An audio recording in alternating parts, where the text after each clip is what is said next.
Good morning to everyone. Welcome of the last day of this today BESTPRAC-EARMA event parallel session WG2 dealing with finance in EU-funded projects.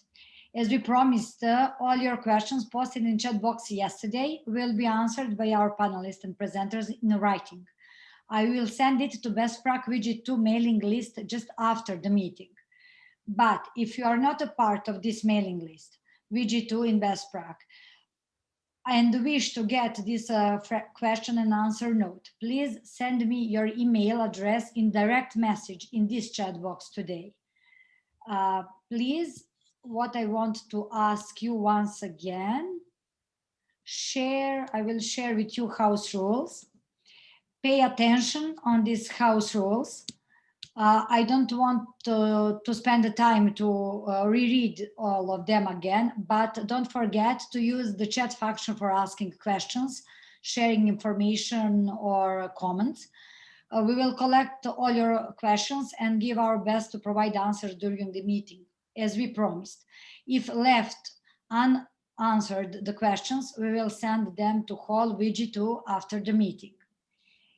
If we will have a room for live discussion, you always can raise your hand, but know that live discussion is planned for very end of each session.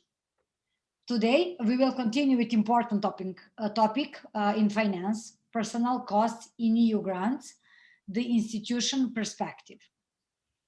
Now, let me introduce our presenter for the first session today, Staška Mrak Jamnik. He has been the head of the Office for Research at University of Ljubljana since 2017. Between 2006 and 2017, she managed the University Office for European Project, dealing with all research, development, and educational project at university, funded by EU programs and European structural funds. She was a member of BESTPRAC Management Committee and Working Group 2. Today, she will present views and concerns on the proposed new Horizon Europe rules for calculating personnel costs in relation to different rules used for calculating personnel costs in other European and national programs. It will draw attention to the risk that exists for beneficiary, research administrators, and the principal investigators, as well as for auditors. Staška, floor is yours. Yes. Hello to everybody, all colleagues and friends. Today I will speak about the topic that is experienced by many of you.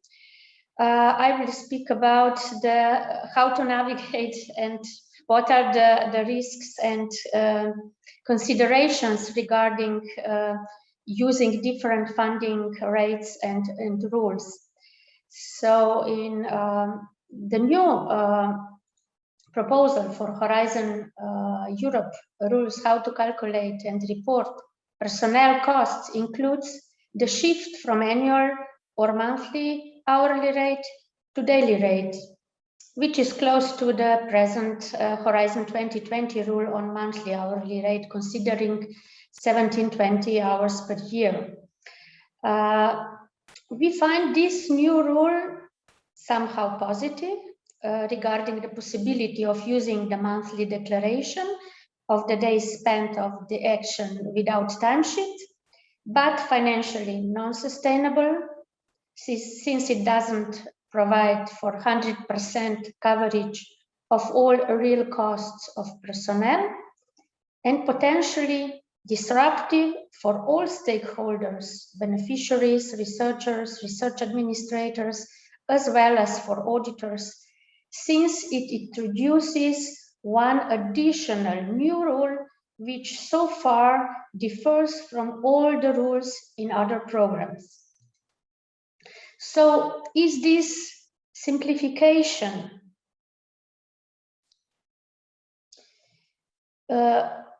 In reality, we have the following methodologies in Slovenia for calculation of personnel costs in different programs, if I list just some of them at our university.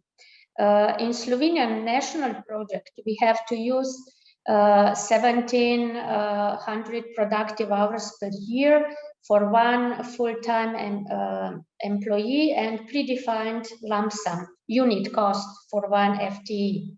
In Horizon 2020, we use individual yearly hourly rate, considering the real number of productive hours in a year. In Erasmus Plus, we use daily rate with predefined lump sum unit cost for different types of personnel, which mostly do not cover all real costs. In Interreg projects, we use monthly hourly rate, considering the real costs and the real number of productive hours in the specific month, or monthly fixed percentage of the workload. In European Social Fund projects, we use yearly hourly rate calculated at the beginning of the project, considering the number of the real productive hours in reporting period. In smart specialization strategy projects, these are also structural funds, we use lump sum unit costs hourly rate, predefined by the program, considering the number of real productive hours in reporting period. Well, we could find some other programs with some other rules. So what are the risks and considerations regarding usage of so many different methods for different stakeholders in the process of managing and reporting the personnel costs? For beneficiaries, the use of so many different methods increases the risk of errors. When the researchers prepare the budget plans and financial reports by themselves, the risks of errors is even higher. That is why beneficiaries need to engage additional people to do all the workload regarding calculations, which increases the cost of the management of projects. Since the method with 215 days does not provide for 100% coverage of all real personnel costs incurred in the project, the beneficiaries can have substantial losses, which depend on different factors like number of days of vacation in the period, regarding the promotions, etc. Since the methods of calculation of personnel costs in different programs are different, the costs of some working hours are not covered. In public sector, where all the financial sources are earmarked, it is very difficult to find the financial sources to cover those losses. Let's see the considerations and the risks for research administrators or for PIs if they do the reports. With every new method for different type of project program, the workload of research administrators is increased and causes a lot of additional work and stress on the workplace, since they have to calculate two things: personnel costs for different project reports with different methods, as well as analytical reports for the PIs and management regarding the coverage or non-coverage of the real costs incurred in the projects. PIs that are involved in different projects funded by different programs cannot follow all those different rules and require from research administrators to use the financially optimal calculation methods, what is also additional burden for research administrators. With the method of 215 days per year, the beneficiaries should not report more than 215 days per year in all EU projects for one person. But since the reporting periods and calculations methodologies in different projects, in the same or different programs, are not the same, there is no way for research administrator or researcher to control whether there was more than 215 days reported in different EU projects in 1 year. Even for auditors, it is impossible to follow all those rules in different EU and national programs and compare the accuracy of the calculations, as well as to check also potential double funding. Using the method of 2,215 days per year, the beneficiary should not report more than 215 days per year. And since the reporting periods and methods of calculations are so different, there is no way also for the auditors to check whether there was more than 215 days reported in different EU projects in 1 year.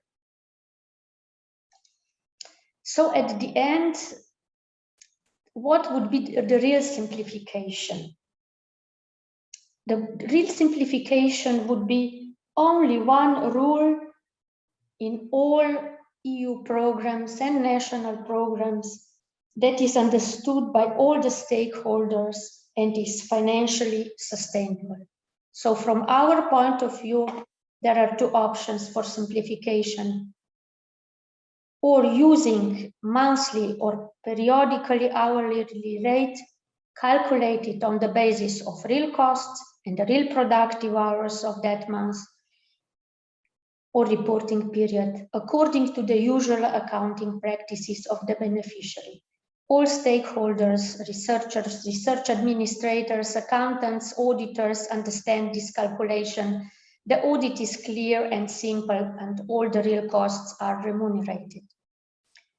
Or the second options, all programs using the same rules regardless of the rule. So in that case, all the stakeholders know this only one rule and calculate, report, and audit according to this rule in every project. And also in this case, all the costs are then remunerated. Thank you. Thank you, Staška, thank you very much. If I see well, we don't have questions in the chat. I just received a lot of mail addresses for sending the note frequently and ask questions. But okay, maybe someone wants to tune it online to ask. Okay. No, okay, you can save all your question for the end. Now we are moving on to our last but not least session for today, harmonization of ongoing Horizon 2020 and future Horizon Europe project and the time recording challenges. It is our future. Because of that, and near future, because of that, we found valuable to hear about the institutional perspective on this issue. Let me introduce our presenters and panelists for this session. Mirella Collini is Head of Research Management Division, the Directorate of Research and Valorization at the University of Trento. She is administrative and financial professional with extensive experience in public administration institutions as project manager. Her job is related to management of research-funded projects, including personnel selection, submitting financial reports and the review of deliverables, participation to national and international review and project meetings, and the management of audit procedure. Together with her, we will have one panelist more, my colleague Marija hold a PhD in business economics. She started her career in RMI in 2013 in the financial department of the University of Kragujevac in Serbia. And she was in charge for finance monitoring on EU project there. Now she works for Research and the Development Center of Bioengineering, BioEarth in Serbia as well, which currently is involved in 7 Horizon 2020 projects as partner and as coordinator. She is a member of BESTPRAC-EARMA as well. Girls, floor is yours. Okay. Yes. Good morning, ladies and gentlemen. It's a pleasure to me to be invited to attend this meeting. As Maria already said, I'm Mirella Collini. I'm the head of Research Management Division at University of Trento. And since 2009, I've been working on the post-award management phase of funded projects. And regarding the European programs, during this period, I could manage the financial and administrative aspect both for the 7th Framework Program and Horizon 2020. Now, new program is starting, Horizon Europe, and as we listened to this during the previous presentations, this has been presented as a very ambitious and challenging program. Actually, regarding the administrative and financial aspects, the aim of European Union is to simplify, and maybe this will be. But as we know, at the beginning, the novelties are not so welcome by the project manager administrator. And sorry, I forgot to go ahead with my presentation. This leads me to topics of my presentation. In fact, during these 10 minutes, I try to present how we will manage the personnel cost in European grants, especially in this period during which we have to combine projects funded under Horizon 2020 and other Horizon Europe programs. I want to underline that I treat this topic from the institutional University of Trento perspective. And we can divide my presentation into two main parts. At the beginning, I will show you the principal aspects of both the programs, and I mainly focalize the presentation to underline the main different aspects of the two programs. For this part, I use some of the very clear and well-made slides presented by the European Commission during the webinar, how to present a successful proposal. At the end of this part, I wanted to show you some practical examples, some actual cases that probably we will have in the future. And I wanted to present some solution, or try to present some solution, possible solution, but we have also some and quite a lot of open questions. Then there will be a question and answer session.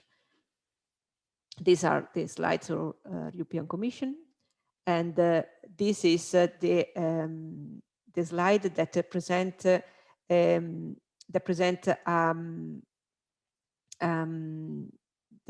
rule for Horizon 2020.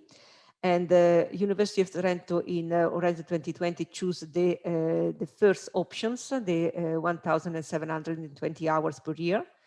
But as you can see, in Horizon 2020, there were a lot of 4 choices.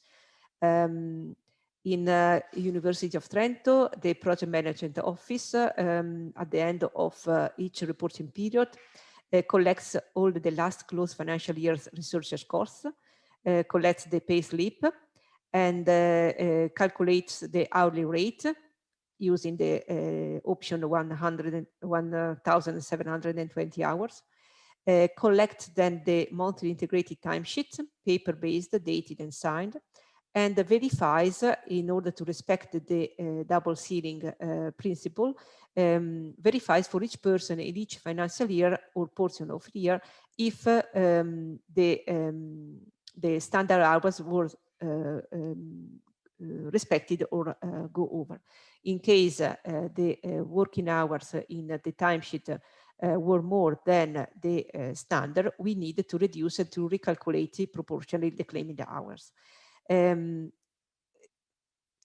Just to underline that, as you know, the European Commission and also all the webinars that they organize, in all the webinars, they presented the personnel cost as the 70% of reported cost.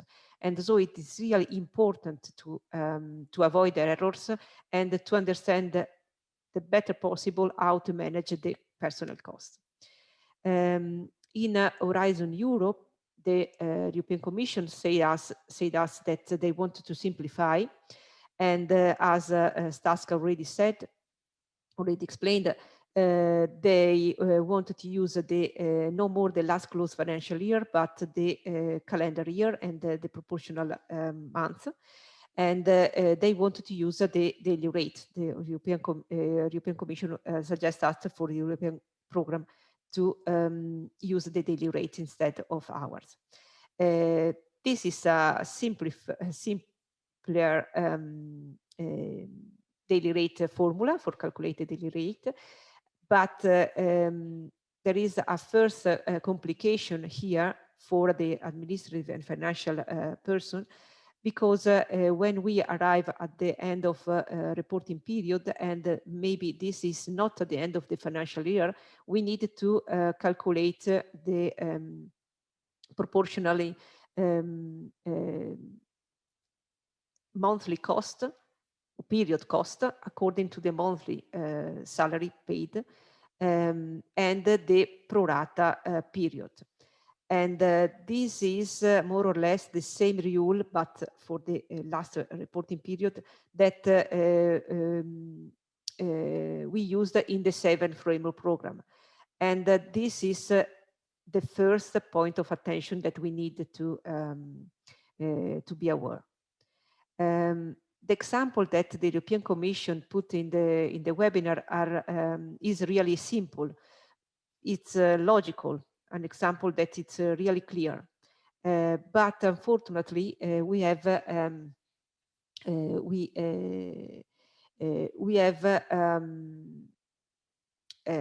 don't have only this simple case to manage. And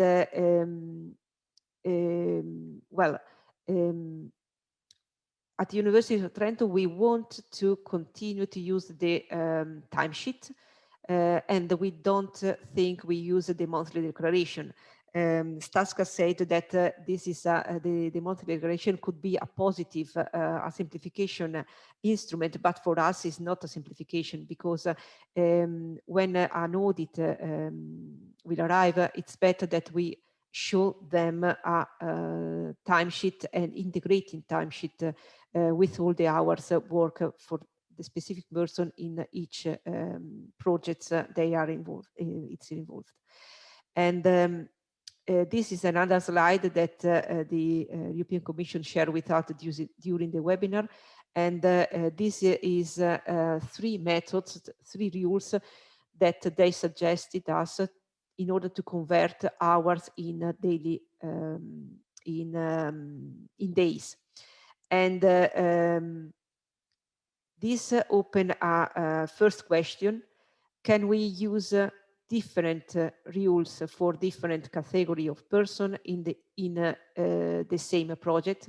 For example, here at the University of Trento, we have these 4 types of person involved in a research project. For example, professional researchers with no hours per week, with no contracts, with no hours per week indicated in the contract, no days per week foreseen, and no clock and in and out system. The same for PhD student, research fellow, and for in-house consultant. The only person involved in the project that have a specific contract, national framework contract with hour per week foreseen and days per week foreseen for the worker is the technician and administrative person. In this case, we can have 215 working days per year for professors, researchers, PhD student, and in-house consultant, but we can have 218.75 working days per year for technician and administrative person. In this case, I have put here some or an open question, but at the end of my presentation there are a lot of other open questions, and this is the part with some practical examples. I put here some 3 examples for projects: the Project Alpha that is under Horizon 2020, Project Gamma, Horizon Europe, and Omega, Horizon Europe. These are only some practical examples, but school examples. I know that it's impossible that a Horizon Europe project started at the 1st of January in 2021, but I need just some data. This is as an example of integrated timesheet that we used during the Horizon 2020, and we will continue to use it during all the Horizon Euro programs. This is only the front page. In the back, there is the work packages and the description of activities. Okay, in order to go into the details of the first example, we can find this situation at the end of the first reporting period for Project Alpha Horizon 2020 program. In this case, we have three kinds of people. Miss Climb, that is the technician involved in the project, Professor Smith, that is the PI, and Dr. Rossi, that is a research fellow specifically hired for the project, and that the contract started during the year on the 1st of September 2020. In this case, we can see that in two cases, for the PI and for the research fellow, we have more than the standard hours at the end of the reporting period, at the end of the year, and at the end of the reporting period in the timesheets. We use this at the University of Trento. We use this type of template for the calculation of the cost for the personnel, and I tried to explain the formula for the reproportionated. Sorry for the error, for the recalculation of the hours.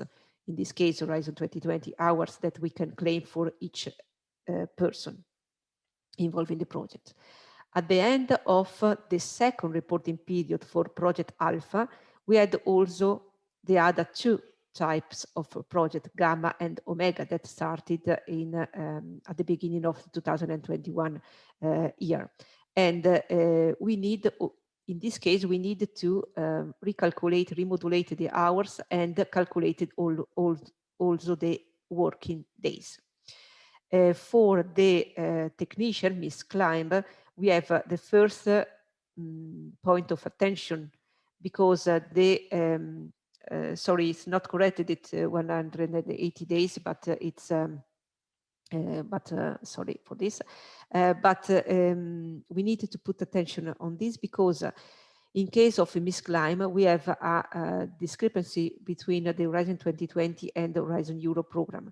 But we don't have the same problem with Professor Smith and Dr. Rossi, because the 215 days per year is more or less the same rule as in Horizon 2020, using 1,720 hours per year.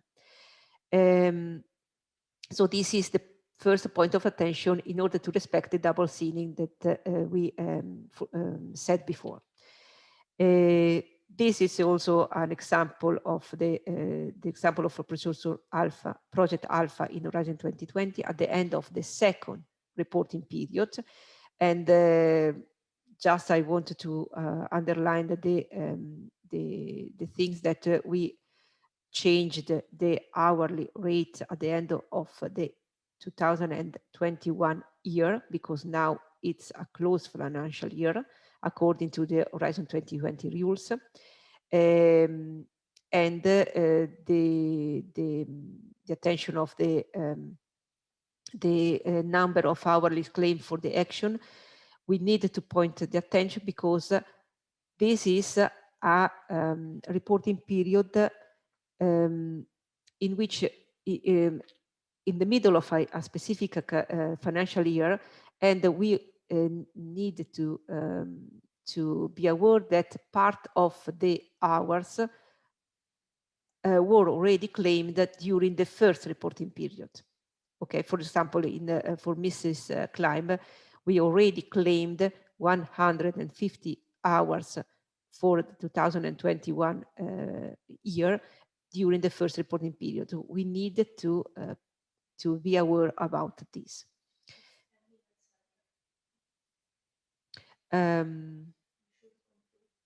Yes, okay. I needed to conclude, sorry.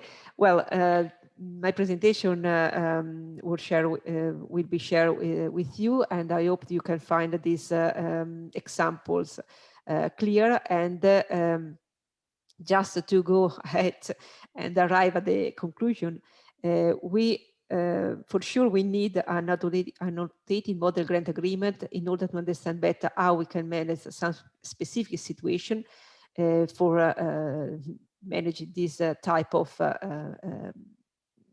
situations, yes, cases that we can have. And we need to understand how we need to calculation the personal months, because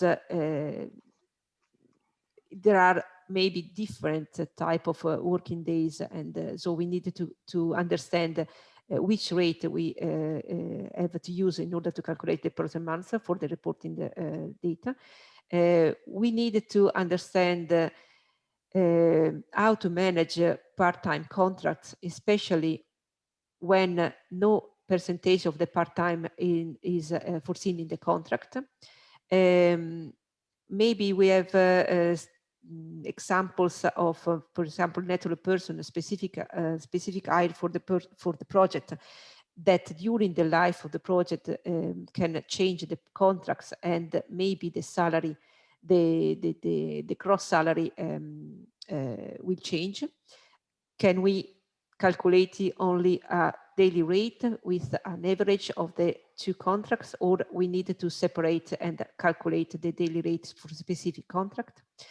And then just a suggestion, I think that if we can use the last close financial year for the reporting period that closed during a calendar year, it's better for us, because using the monthly cost, it's a complication. We need to ask the pay slip to our human resources office several times during the year, because a lot of projects will finish during a calendar year.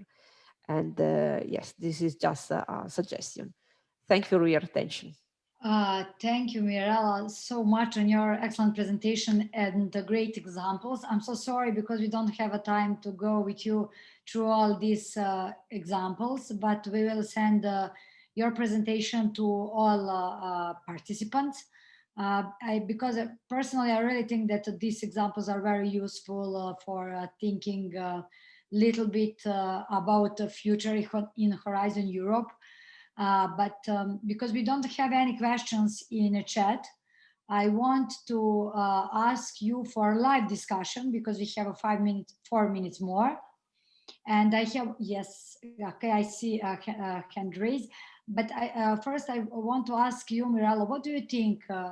You put a list with a lot of questions, which we hope will be solved with annotated model of grant agreement. But what do you really think? Does the annotated model of grant agreement will be enough to find the answer on all these questions?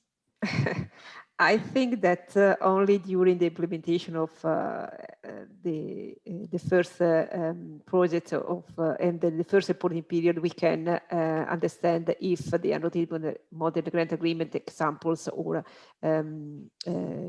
will be enough.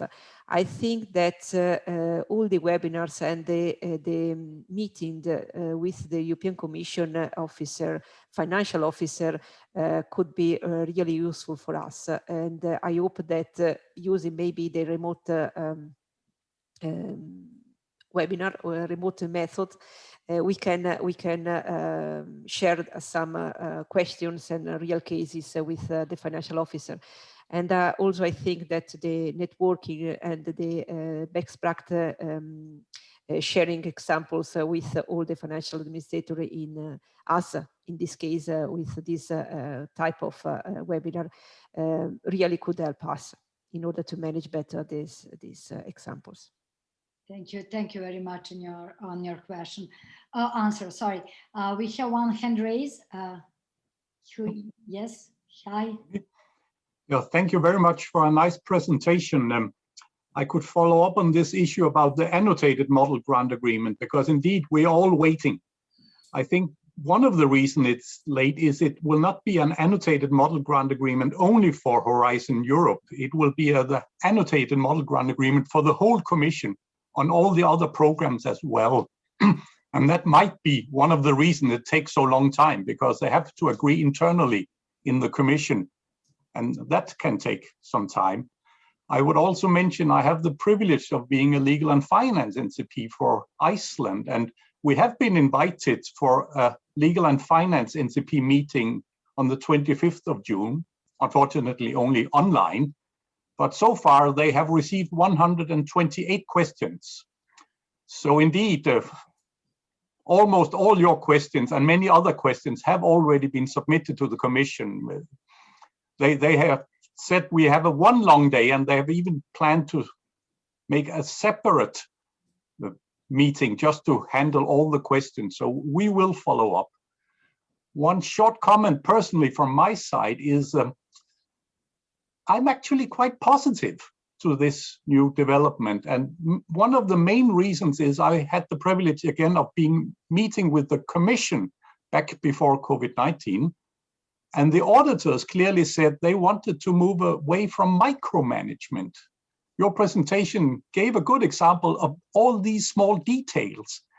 And the Commission auditors clearly stated, yeah, but we want this daily rate calculation.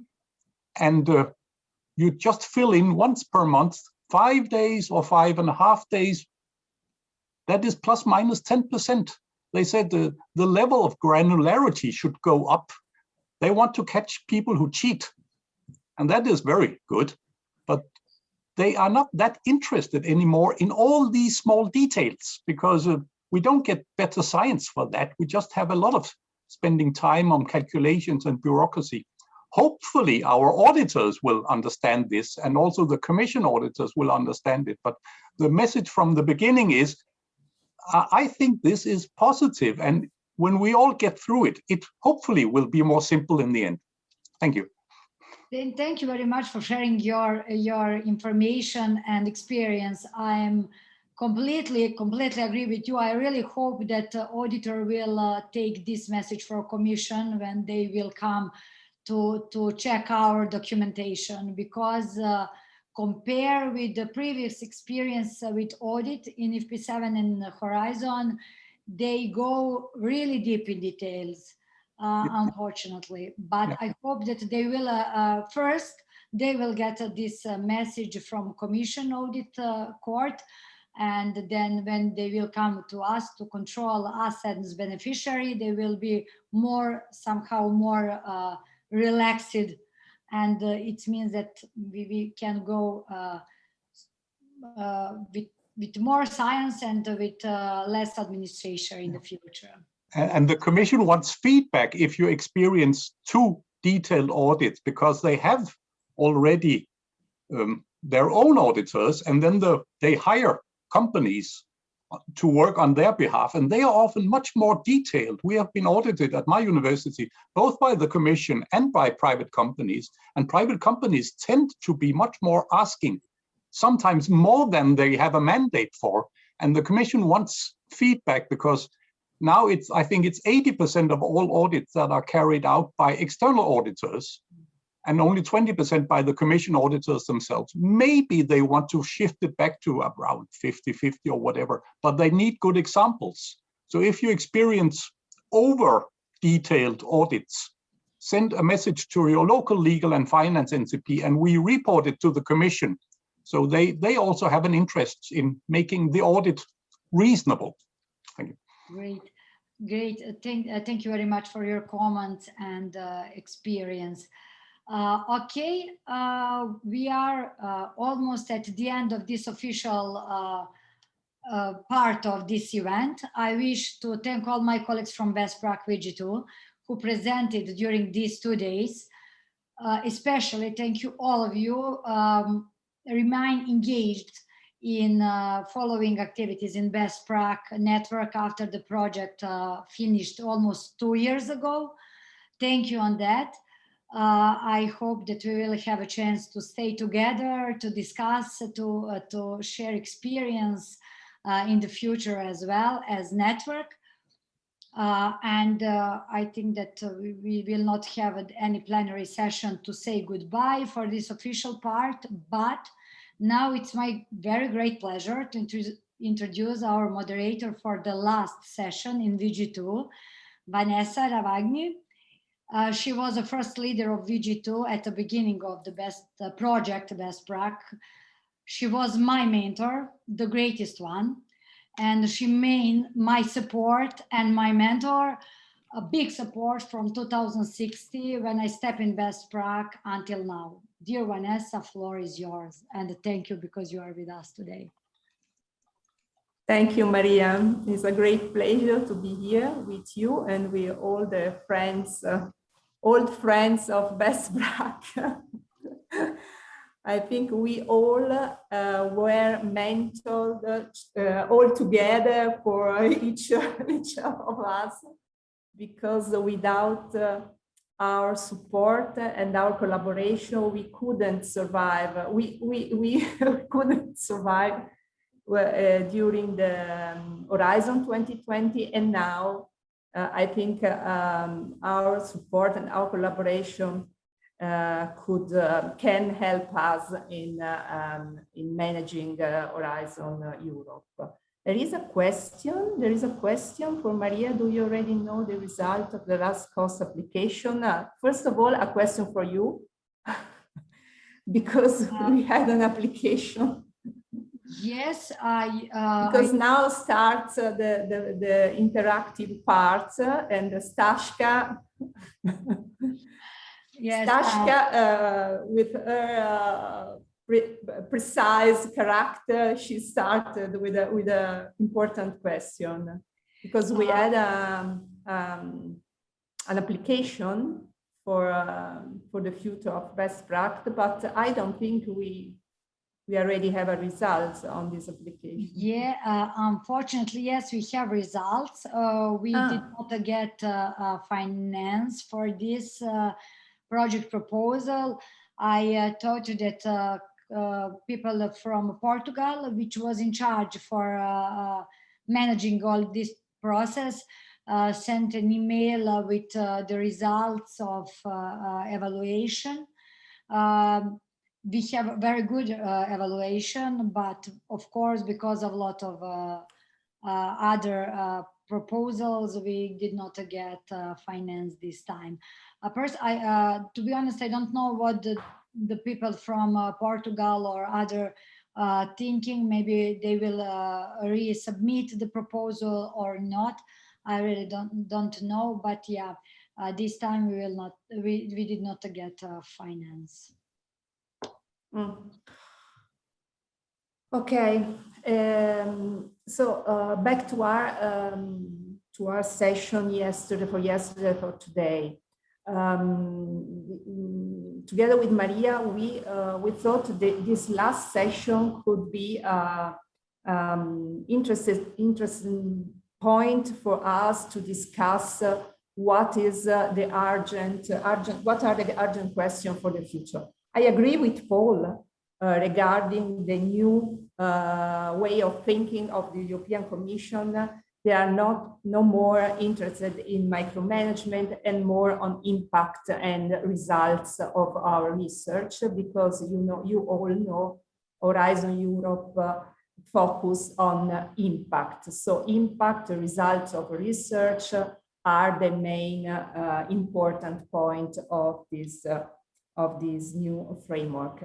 But unfortunately, we still don't have this indicative audit program. So I'm sure, unfortunately, I'm sure the auditor will be, as in the past, focused on micromanagement, maybe with a lump sum scheme, then will be more focus the audit on scientific audit, on the impact, on a lot of KPI we should collect.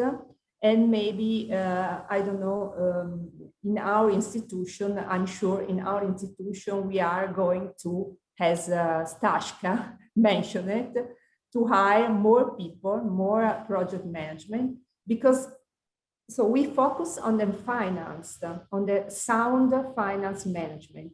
But there are two interesting changes in Horizon Europe. First of all, starting from the proposal, as Peringue and we discussed with Peringue in the past, we have to very careful draft the budget for the lump sum scheme in order to be very sure in maintain the financial sustainability of the project. So for we as financial people, we should be really close to the researchers for the budget and try to really design a sound budget in order to maintain the financial sustainability. Then we have to close work, even in starting from the proposal phase, with people from, for example, from transfer of knowledge offices, from libraries, from the gender and equality people. So a lot of people should be involved with us in helping, or ethical people also for the ethical point. All these people should be present in supporting the researchers starting from the drafting the proposal.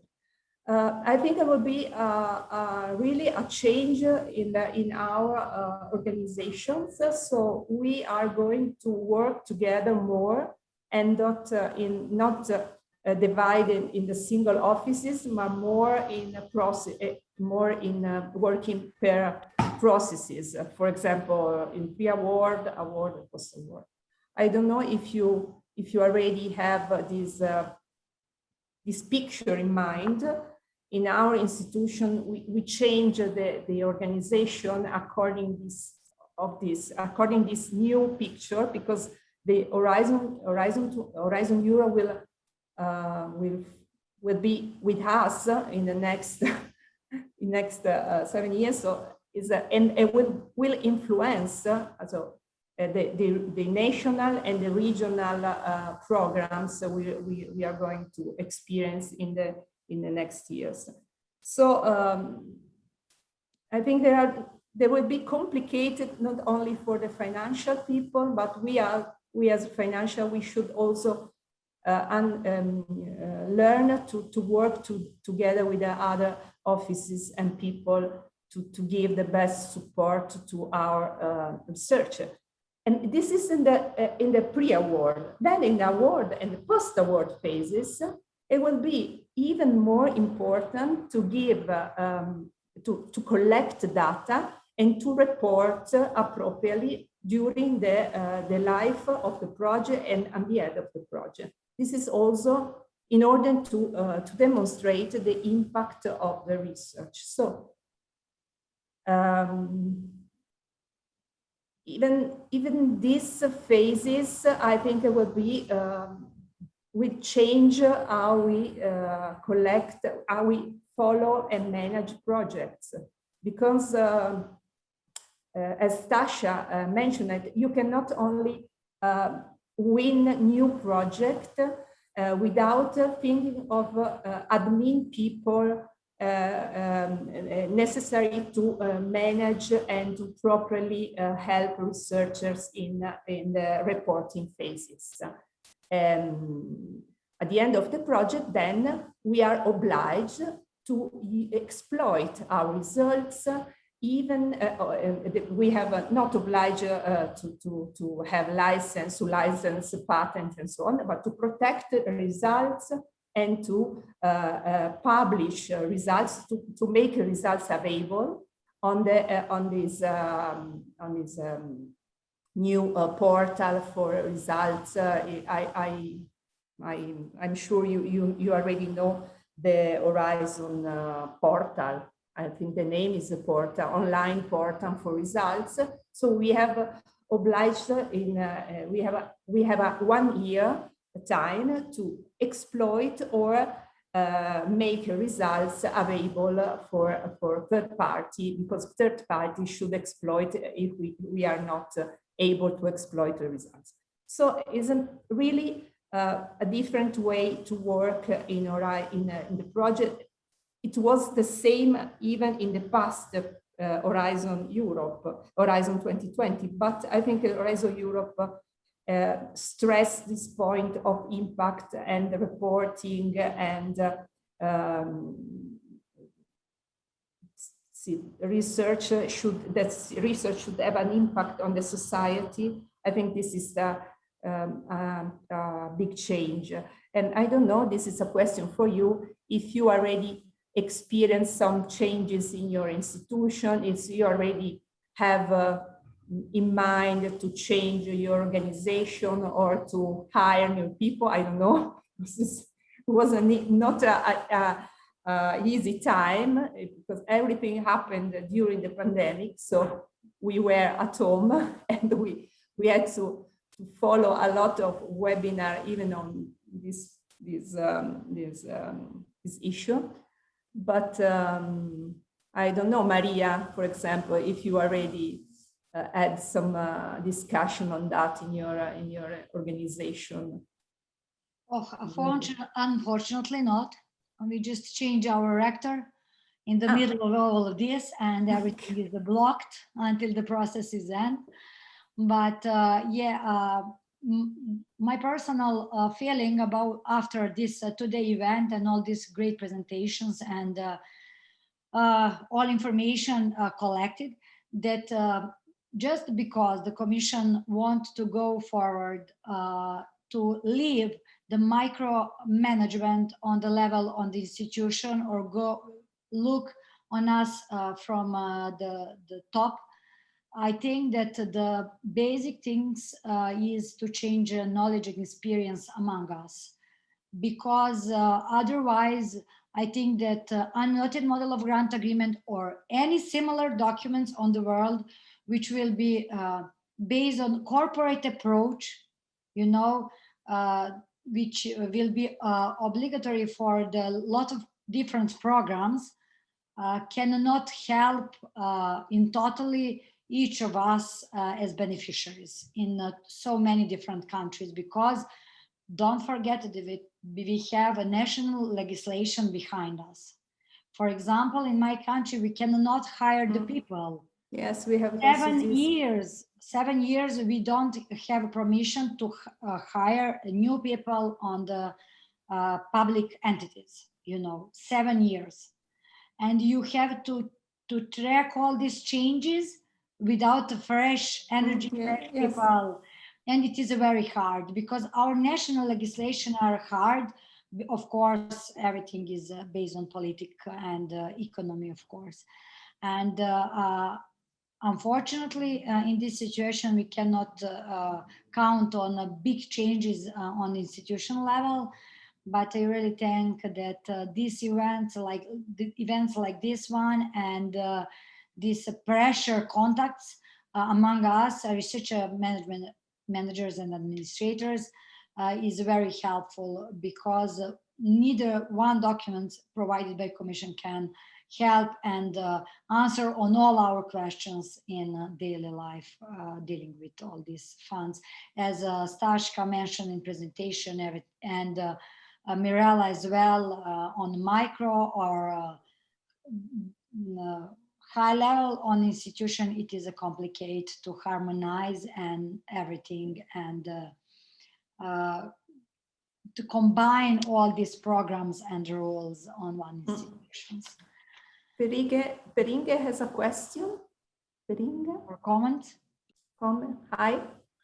Hi, nice to see you again, Vanessa. Yeah, I was a little bit...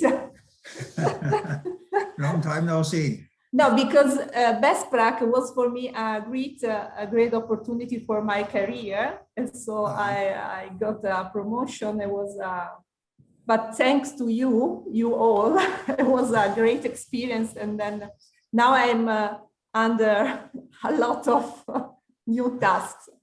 Well, so, congratulations on that. Thank you. Great.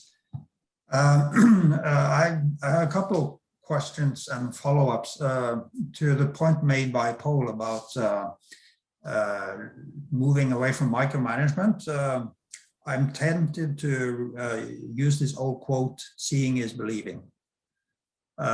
We've seen in transitions between previous framework programs that there have been statements made about simplification, but from the point of view of the beneficiary, it has not always been, in fact, a simplification.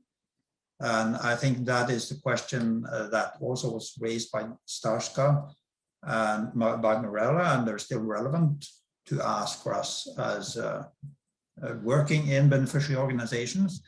And I think this is one reason why it's really valuable to keep networking and keep exchanging experiences and also keep raising questions among us and presenting them to the Commission. I think one positive aspect related to what Paul said about giving feedback to the Commission about experiences with auditors is the fact that they have established this common service unit. It actually changed its name, so I can't remember exactly what the current name is, but I believe it is possible to direct feedback through that common service unit. And also related to auditors,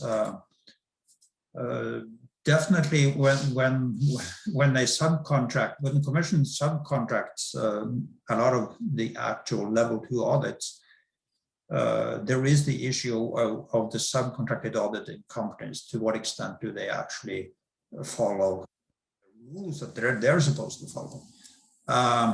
About what Vanessa said about organizational impact of changes in the rules from Horizon 2020 to Horizon Europe.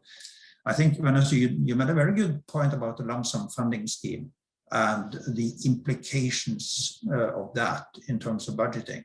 Going to the extreme, you could argue that those organizations who have been organized based on a sort of a division between pre-award and post-award, they would probably face a major challenge and need to rethink their organization if they want to go into proposals and projects funded through the lump sum funding scheme. Because in a way, I mean, this is not the way we're organized at my university. We have a finance team for European projects, which is in the central administration, but which is really focused on being close to all the departments and faculties and being in close contact with them and interacting with them on a person-to-person level. We have always worked on the premise of following the complete life cycle of projects from the proposal stage until projects have been finished. And that, in our view, is the way we think we are in favor of, basically. And also with my personal background, I have always questioned this pre-award, post-award divide. And I think with lump sum funding, if we are in the situation today, which I think some places are, that the financial staff are not really involved in pre-award at all. They've been given something in their lap once a proposal has been selected for funding. And then they have to start to figure out, well, what is this animal, right? And try to figure out the financial stuff. For a lump sum funding scheme arrangement, the financial person should go into the extreme, only be involved in pre-award, right? Not in post-award. Going to the extreme. I'm not saying that's what you should do, but just to illustrate the point, so much of the financial parameters of a project would be decided in the pre-award phase. Yes, because then in the award you have more people like the transfer of knowledge people and the communication, dissemination people, yes, but no more, it's not so important the finance people involved. Paul, as a comment? Yeah, well, yes. I totally agree. And that's one of the reasons why at my university, the pre-award and post-award team are located on the same floor, just next to each other, and they supplement each other all the time. Because indeed, if they make a mistake in the pre-award, it's the post-award people who have to sort things out. So everybody has an interest at getting it right from the beginning. And I also think a lump sum, yeah, at least the level of detail in the proposal phase to me is too much, because you are supposed to guess what you are spending of equipment 5 years down the road, and you haven't even bought the equipment yet. It's all a big guess. So I told the Commission, why do we have so detailed budgets for each work package as we have? It could be even more simple. And just to follow close Per Inge's comment on, yeah, well, we'd like to see it first. And I've also been involved for some years, and I have also been skeptical. Every time the Commissions use the word simplification, it means simplification for them, meaning more work for us. And that's why we should be careful when they use it. But this time, I'm a positive mind. I think the auditors, they really want simplification. One reason is they find too many errors, and they want to bring down the error rate, and making it more simple is even in their interest. So thank you for now. Yeah, well, that's a great point. The European Court of Auditors, they have repeatedly sort of pointed to the error rates, like in financial reporting. And of course, one easy way of getting the error rate down is to change the rules so that there won't be errors, right? So that's the sort of the reverse engineering your way into a lower error rate. I would have like to ask, would there be an interest in doing as, because, and this goes back to Mirella's presentation, when you said, Mirella, that, okay, your university has decided to go to continue with timesheets. What I was curious about is part of the background for that decision that you have complete time recording for like on the full-time basis for your employees? Yes, Per Inge, we experienced a systematic error in sixth framework program. Then we have a cultural problem. We are based in Italy. So when an auditor comes to us, they think we are cheating. That's the problem. So we have to do these 2 points. Where did I get that idea? If they go to you, they don't ask for timesheet approval because they are in Norway and you are not sitting in Norway. They do ask. No, therefore, with Mirella, we are on the safe position. We are really we choose the prudential, the most prudential way in managing projects. But now maybe with Mirella, we are going to change it, because we have a complete timesheet, and the 1,720 are not only for project, but for everything. So it's a little bit prudential, too prudential way of managing projects. So we have ask is, would there be an interest in doing kind of a survey of who will change in their procedures in that regard when moving from Horizon 22 to Horizon Europe, and who will not change their procedures?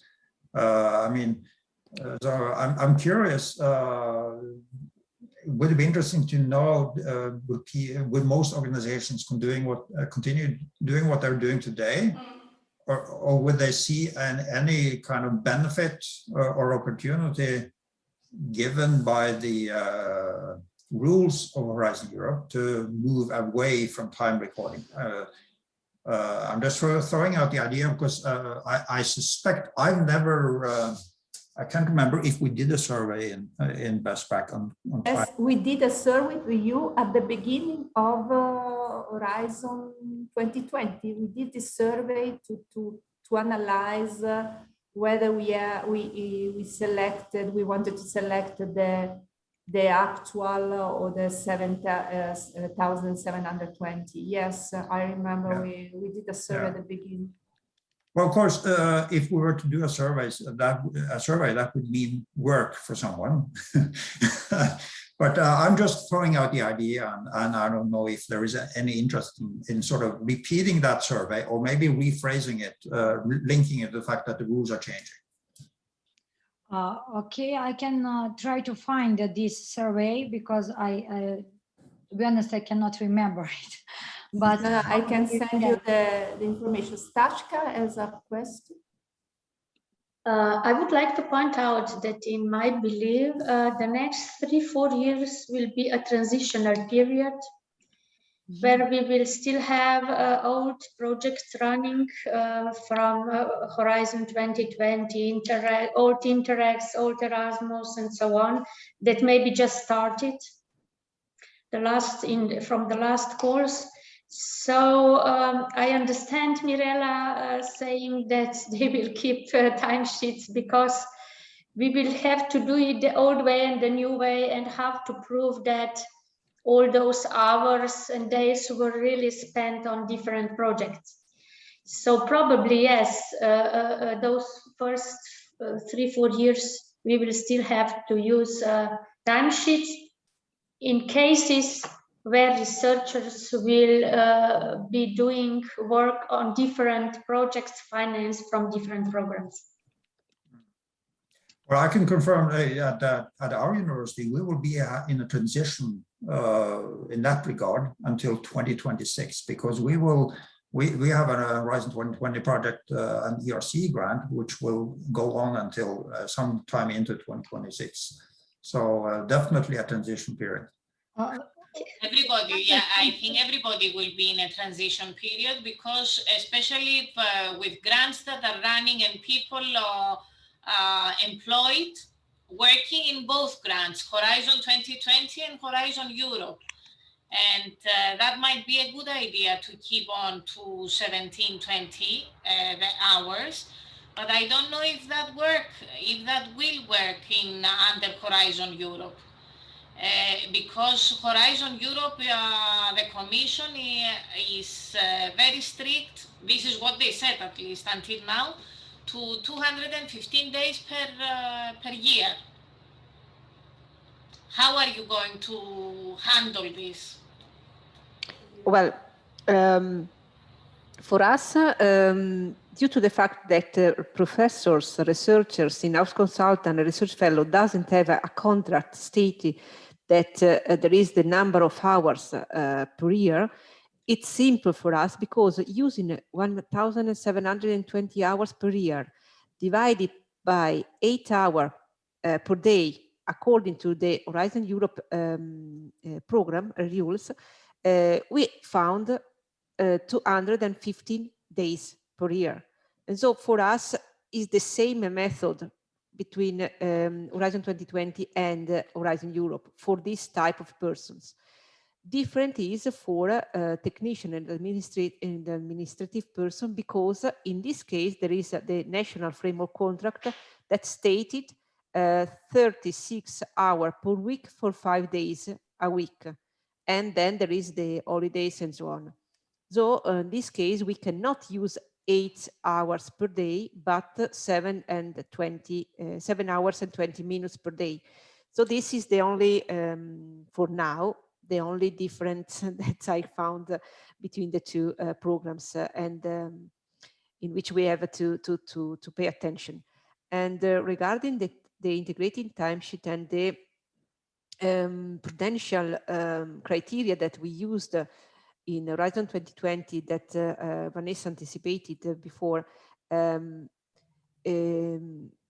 we did this and we think that we follow the same criteria also in the future, but we need to see.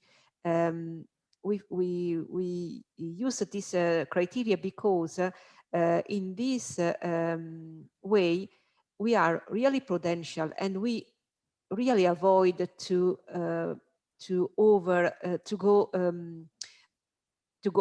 and we really respect the double ceiling, the problem about the double ceiling that European Union put both in Horizon 2020 and in Horizon Europe, because are not only the number of hours, but the number of hours or days in this case, but we also need to put the attention in order to doesn't claim more costs that paid that in respect of what we paid for this person.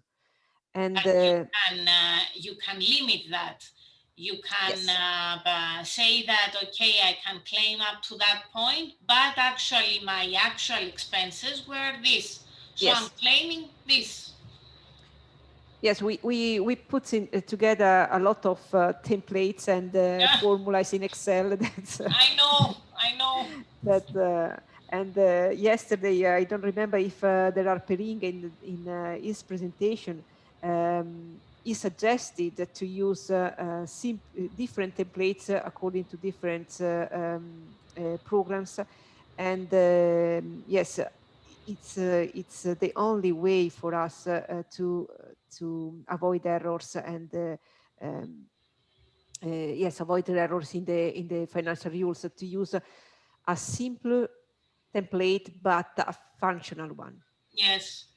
The complication comes when you have to combine these two timesheets, and you need to report times of Horizon Europe, Horizon 2020, national funding, structural funding, whatever. Yeah, I know. We cannot avoid micromanagement. We have about 600 projects per year. So in different programs, different schemes, but these are just European schemes, not national. So micromanagement will still be in the next programming period the reality of research administrators. Yes. And if I can add a little things regarding the lump sum, I don't think that this can simplify the life for the administrative and financial administrator, because in the proposal, also for the lump sum, you have to put the number of person months that you think you use for the implementation of the project. And so also for this, you need to use an instrument that measure this person month for the person involved in the project. And so I think that the timesheet must be the only, should be, sorry, the only instrument that we can use also to look after these efforts also in the lump sum projects. Paul, you want to say something?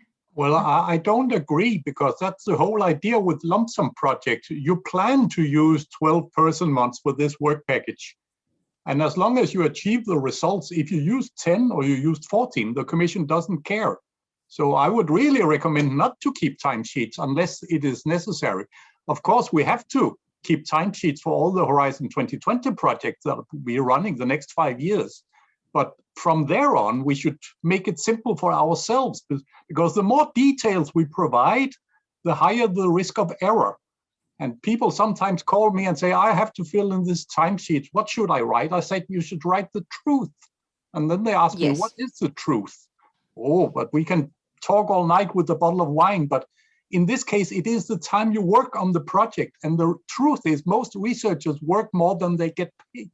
So you have to fill in 200 hours for 1 month. If you work 200 hours, the next month you only work 100 hours, you write 100 hours. And quite often at my university, we have timesheets covering much more than a whole financial year. And then, of course, we have the double ceiling. You can never claim more than your actual cost. But if people fill in timesheets showing reality, my experience is in most cases, we have plenty of timesheets, because people, like researchers, work more than they are paid for it. Yeah, that's a strange thing. So, yeah. And again, back to Horizon Europe. the whole idea is, what is a day? Because a day can be 3 different things. It can be 8 hours per day. It can be what's in your contract, or you can calculate it using the standard annual productive hours divided by 215. And in my university, we use 1,582 hours per year divided by 215. That gives 7.3 hours per day. And otherwise, it would be 7.5 hours per day. And then the researcher has to sit down once per month. How many times did I spend 7.3 or 7.5 hours on this project? Nobody can make this calculation in their head. So yeah, keep it simple and make sure the calculations are correct, because that is what the auditors can check. And make sure the timesheets reflect reality. Sometimes they fill in timesheets even during holiday. When you're on holiday, you're not working on the project, but otherwise, keep it simple. Thank you. I'll have to run now, but it's been very interesting. See you around. Thank you. As a financial person, I would agree with both of you, because there are 2 reasons why you want to keep track of your costs when you're running a project. One is for external reasons towards the funder, but there may be internal financial monitoring reasons why you would still want to keep track of how are we doing financially with this project. Not because of the EU, but for internal financial monitoring reasons. So I could understand why with a project which is funded on a lump sum funding basis, that even though the commission would not then demand timesheets, there might be internal reasons to keep track of how much time do people spend on the project anyway. Oh, thanks. Okay, we have one of yes, one no, and one in the middle of the timesheet. Okay, I have one question because I'm not sure that I understand well. You mentioned the transitional period. It is suggested by Commission or approved by Commission, or it is just general suggestions? 2026, some kind of transition period? I think these are from our point of view as beneficiaries, the fact that we have to live with projects funded by different programs, right? So this is not something that the Commission even seems to be very much concerned about. For them, it's one program and then the other. That's what they care about. But for us, it's the fact that we have to live in a complex reality of different funding sources. Thanks, because I did not understand, maybe they have some special rules in this transitional period. And I just thought that I missed something. Okay, great. We could suggest it, you know. Yeah. But please, without simplifications, please. Something, but without simplifications. Yeah. Okay. Vanessa, are you still here? Yes. Okay. Maria, I think we okay. Does we anybody else want to share feedback or any thoughts about these events or similar? No, what about our future together, Maria? I don't have our BESTPRAC future. I don't have a precise answer on that questions. Mm-hmm. So far, this is our last virtual meeting, joint meeting, EARMA and BESTPRAC. So far, as I know, the next step should be, I hope that it will be, but it's I don't have any final confirmation about it. I think that we go forward with a discussion about memorandum of understanding between EARMA and BESTPRAC. Okay. This is the next. What want to mention more?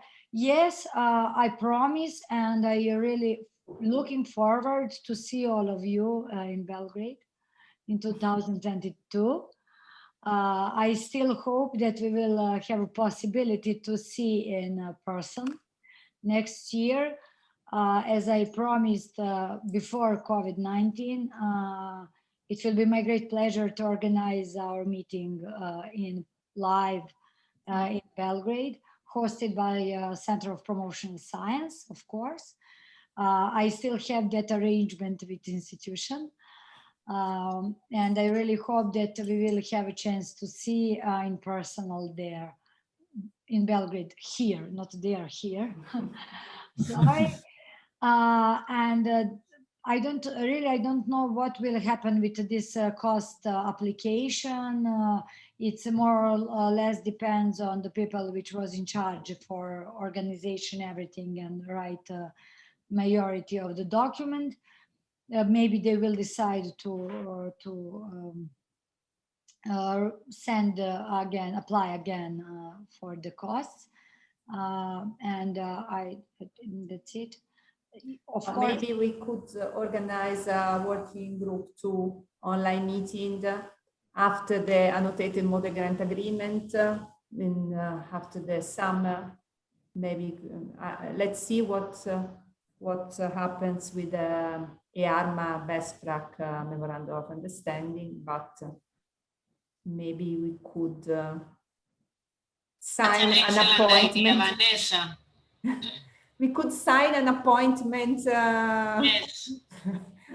in October, I hope October, November, before Christmas. Before Christmas. Yes, great idea. I will put it in my notes and remember all of you about this. No, because now you are collecting the emails of the participants for sending in order to send the answer to the questions. Then we could maintain this community alive. So it's, the only positive effect of this pandemic is that we can have a meeting online, and it's not without any cost, because we can use, for example, the University of Trento has a Zoom license for, I think, around 500 people. So we could also organize a meeting. Maybe I think it would be useful for all of us, and maybe we can start thinking this on this questionnaire together, if we can organize it and then discuss together the results of the questionnaire before Christmas. So I don't know if you all. Well, I would say that I would fully support the idea of at least meeting online everyone. Yes. Meeting online. The only cost of meeting online is our time, and we should prioritize our time for this. Time is, yes, we should invest our time in maintain our relationship, because then we should recognize our face in Belgrade. Yes. Great.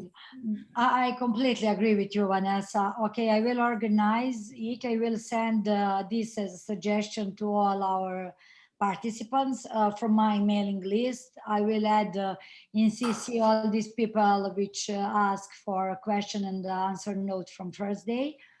And I will send that documents together with this suggestion for having our own meeting online before the Christmas, but after the unnoted model grant agreement will be published. Of course, yeah.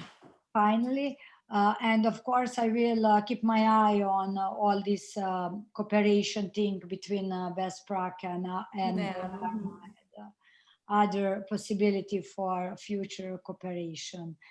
If you want, Vanessa, please send me this survey. Yes, I send you them all materials. I will, yeah, I will rearrange or change the basic things in that, and will send it to WG2 again to check if you agree. Not all WG2, few of us, of course, to arrange this survey, but to put the important question here. Maybe we can send it to whole WG2 group to try to pick up information about what the other institution have in mind with these new rules, how to implement it. and we can collect this survey answers before this next meeting and discuss about it during that event. And I hope we will see next year in Belgrade again. Okay, Maria, I think it's I say, but this is not only my thought, is a big thank you from all of us, because you organize everything and maintain our community alive and under pressure. That's also important. So thank you again for the organization. It was a really great pleasure to see you.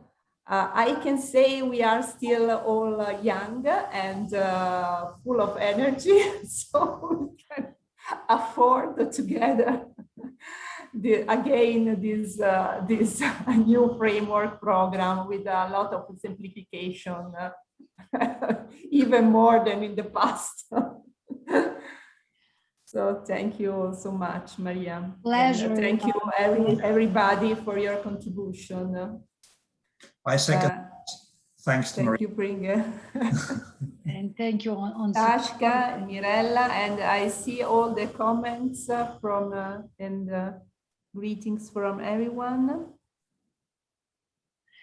So I think it's, so I leave this, we should leave now the session. Yes, Joanna is not, okay. Maria, last.